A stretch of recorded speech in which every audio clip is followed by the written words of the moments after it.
We're now going to do a quick warm-up sketch and create a simplified character. It's going to be a squirrel, and I've kept all the details to a minimum so you only see the silhouette of the legs and the main body and the head.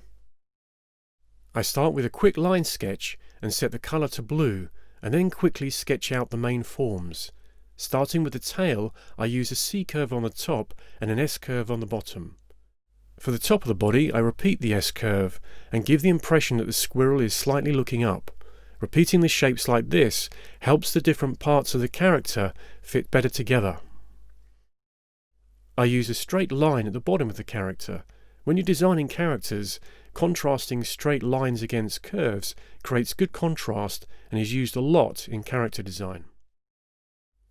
I use a swift curve for the foot section, then curve back into the head, drawing on top slightly to define the nose and the head area. For the ear, I use a straight line at the front and a curve at the back. A circle shape is all we need for the eye, and this matches the simplicity of the rest of the body. Now, making sure the fill is set to black and the stroke is off with the red arrow through it, we start to block out the main shapes and vectors, starting with the end point of the tail and then moving around the body, dragging the handles out so that we get the right type of curve for each section.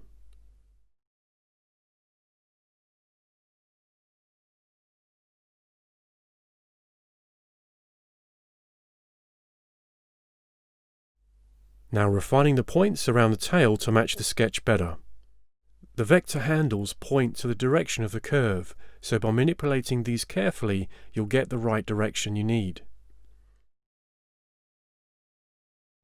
Moving on to the body, we start at the back and curve round to the bottom of the squirrel, holding down Shift with the second point to get a straight line where the squirrel contacts with the floor. Following the body around for the nose and the back, then finishing and connecting the endpoints.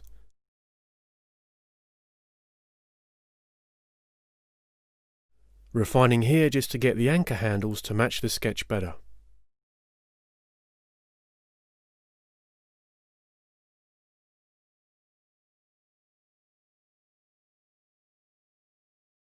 We create a simple circle using the default shapes below the direct selection tool, then we make it white.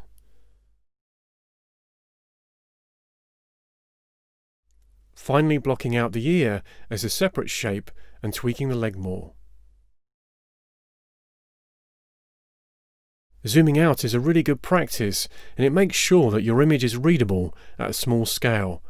Also, reversing can help to see any flaws in your shapes. Select all the layers now using Alt and press Ctrl and E. This merges the shapes into one, but we can still see them and select them individually. You can see the outlines where they converge over the next shape. Now you've got the idea how to make a basic character, sketch out your own one and see how that goes by experimenting with the different tools inside of Photoshop.